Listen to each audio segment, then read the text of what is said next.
I told my wife I wanted to be cremated. She made an appointment for Tuesday. Today I'm going to recap a 2013 action thriller film called Vehicle 19. The film unfolds in Johannesburg, with the blaring of police sirens and an engine gunning towards the man in the hot seat. He's rocketing at lightning pace, his tires screaming against metal as they take the brunt. A sudden emergence of a helicopter in his path forces him into a swift, drastic turn. However, a collision with a metal ladder is unavoidable, resulting in his front windshield shattering into pieces. With the intensifying cacophony of sirens and air horns, law enforcement closes in on him. The man makes a daring diversion, leading us into a flashback. We see a man engrossed in a phone conversation with his wife when an intense white light punctuates the scene. The wife firmly points out her husband's tardiness. His defense is filled with reasons like airline delays, customs hold-ups, and other chores he must handle before his arrival.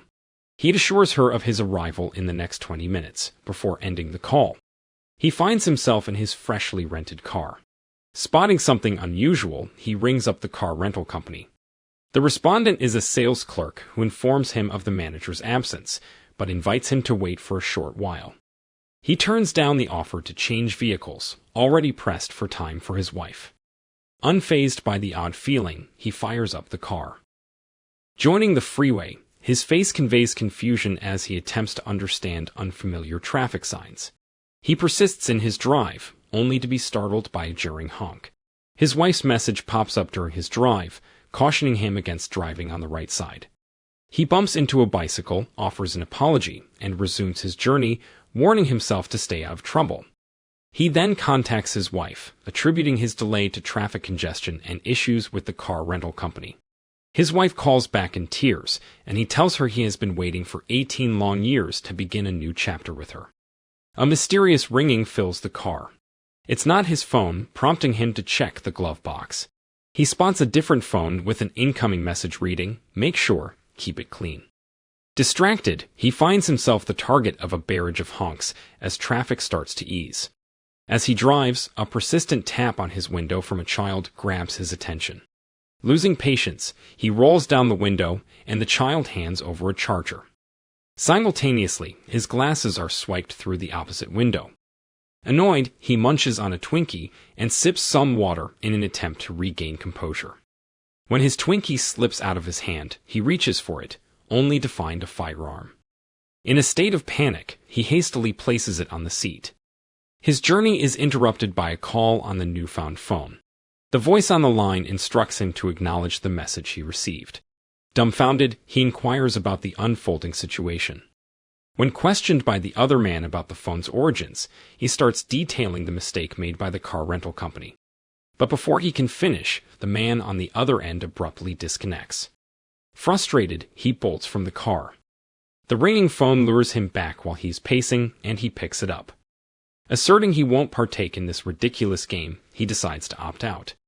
However, the voice on the phone introduces himself as a detective, reassuring him, Michael Woods, that he's just an unsuspecting participant.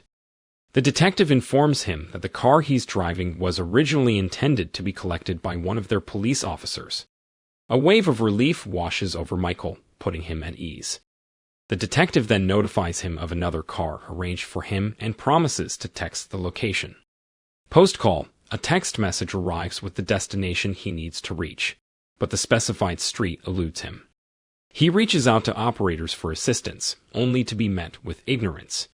He rolls down his window and inquires about Smut Street from a woman, but her response in Zulu leaves him confused, prompting him to continue driving. The passers-by he encounters seem threatening and dangerous. As he plans to turn around, his tire gets lodged in a pothole. Despite his attempts to rev the engine, he's immobilized. A call to his wife reveals he's already 30 minutes late. He asks Angie, his wife, if she loves him. He pleads that if she does, she should guide him to Smut Street without asking any questions, and warns that if he isn't there in the next 20 minutes, they won't communicate again. Angie quickly obliges, providing the necessary directions. He attempts to restart the engine, but his efforts are fruitless. An impact rocks the trunk, revealing an unconscious woman bound and helpless in the backseat. As he unlatches the rear window, the abducted woman awakens. She pleads for him to untie her, and he complies. In an unfortunate turn of events, the woman attempts to escape, leading to a struggle over the firearm. The woman, anxious about being alone with a stranger, questions his identity. His terse response is a command to be silent. Back on the road after a few minutes, she continually glances at him. A jolt in the car causes the gun to tumble onto the floor. With the weapon pointed at him, she orders him to reverse the car. Driving at a breakneck speed, he slams on the brakes, causing the woman to jolt backwards, the pistol emitting a soft whistle. Regaining his senses, he turns the weapon on the woman, coaxing her to remain calm. Reluctantly, she agrees, but in a sudden move, opens the backseat window and tries to escape onto the bustling road. He restrains her, commanding her to stay put. Perplexed, she tells him he doesn't understand what he's gotten into. The phone rings, and he answers, only to hear the detective on the other end reprimanding him for his tardiness. He apologizes for his inability to locate the address, but the detective brings up his recent release from prison, his unauthorized travel, and his planned meeting with his wife at the embassy. The man on the phone offers Michael an ultimatum of 5 minutes to reach the given address, or else they would come for him. Amidst their hasty journey, the woman in his car insists on explaining the situation. Introducing herself as Rachel Shabangu, she reveals her role with the National Prosecuting Authority. She explains how she unearthed information on a man of influence, Ben Rose, who is involved in numerous instances of international trafficking. She recollects heading home, stepping into her house, and then coming to in a minivan alongside Michael. She's convinced that she's been kidnapped to suppress the incriminating information from leaking. She implores him to help her, but he suggests involving the police. She then drops the bombshell that Ben Rose is the police chief and that her life is in danger. When she informs him of his own entanglement in the case, he silences her by tying her mouth. Upon reaching the warehouse, a gunshot resonates and Rachel directs Michael to make a swift escape. She instructs him to relinquish the gun and fend off their pursuers. Michael speeds up, leading to the vehicles trailing them to burst into flames. Rachel implies that there are people who could help them. They drive into the city, but the first man they approach rebuffs her. Another admits that they've threatened his son and implores her to leave him out of it. Michael, overhearing this, grows fearful for his wife. He dials Angie's number, but it goes unanswered. He leaves a voicemail and expresses a desperate desire to reach the embassy.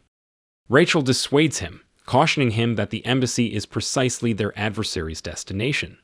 Rachel grabs the phone, dials Angie's office, but an agent informs them that Angie has just left. They rush into the embassy, only to witness men advancing towards Angie. In a swift intervention, the military presence salvages Angie's situation. However, amidst the gunfire, Rachel takes a bullet to her chest. They scramble into a parking garage, choosing a spot hidden from sight, and try to staunch the bleeding, but it persists. Rachel expresses her fatal prognosis. A stubborn Michael, unwilling to accept this, continues chest compressions. She implores him to record her statement on his phone. She hurriedly introduces herself and the date of her attack. In her recorded declaration, she speaks of unearthing a trafficking network that pointed back to the police chief. She also mentions the involvement of other senior officials and how she immediately sought judicial intervention, but is now trapped in a car. She concludes her testimony, naming Michael Woods as a witness. As her life wanes, Michael expresses his reluctance to shoulder this responsibility. Rachel insists that they must take the video evidence to the courts and seek out Judge Mzuka, their only trustworthy recourse. With her final breath, she entrusts this monumental task to Michael, leaving him grappling with frustration and grief. Roused from a fitful nap after discarding the body in a parking lot, Michael attempts to contact his wife, but only reaches her voicemail. He languidly gazes into the void when a man, brandishing a knife, demands his wallet. He feebly brandishes his gun, causing the would-be robber to scamper off. Moments later, his phone buzzes, and he quickly picks up. Detective Smith probes how much Rachel has disclosed about the case and ominously warns him of police involvement. The detective urges him to tune into the radio, where a broadcast declares Michael as a wanted man for the alleged murder of Rachel. Agitated, Michael discards the phone and douses it with a liquid. Galvanized into seeking justice, he returns to the road. He dials an operator, requesting the contact details of the judge. As he proceeds, he spots his face on a most wanted list. The sudden appearance of 2 police cars prompts him to veer off towards a car wash. As his car is being cleaned, he pieces together the puzzle and dials his wife. Her voicemail greets him again, but he continues to speak, reminiscing about a night they shared when it rained, and they deepened their bond through laughter. He asserts his innocence in Rachel's murder, pledging to clear his name and seek vengeance. He conveys his deep affection for her.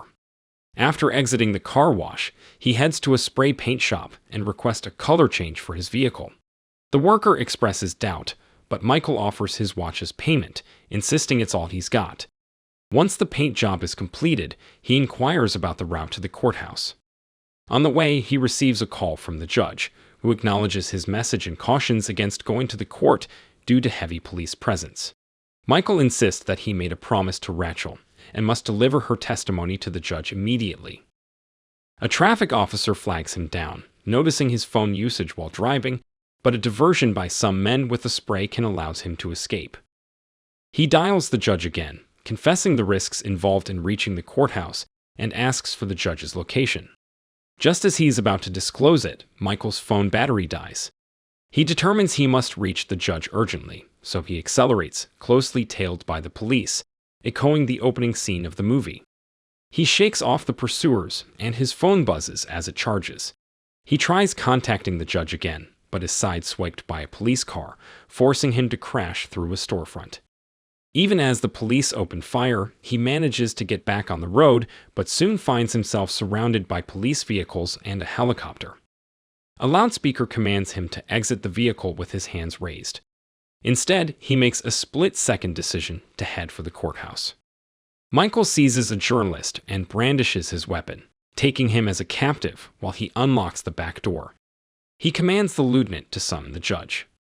Detective Smith appears on the scene, imploring the courthouse lieutenant to hold back his interference, yet he feels compelled to intervene due to the hostage situation. Amid the escalating tension, Michael realizes that the microphone of his captive reporter is active. He seizes the opportunity to grab the phone, but is met with a shot from the detective. In spite of his injury, Michael proceeds to broadcast the recorded testimony through the microphone. In an unexpected twist, the news depicts Michael as a hero, the president dubbing him a valiant crusader for justice. He is currently receiving medical attention in a hospital, with Angie by his side. The implicated police officers find themselves behind bars, and an employee of the car rental company meticulously cleans the minivan that played a crucial role in the unfolding drama, Vehicle 19.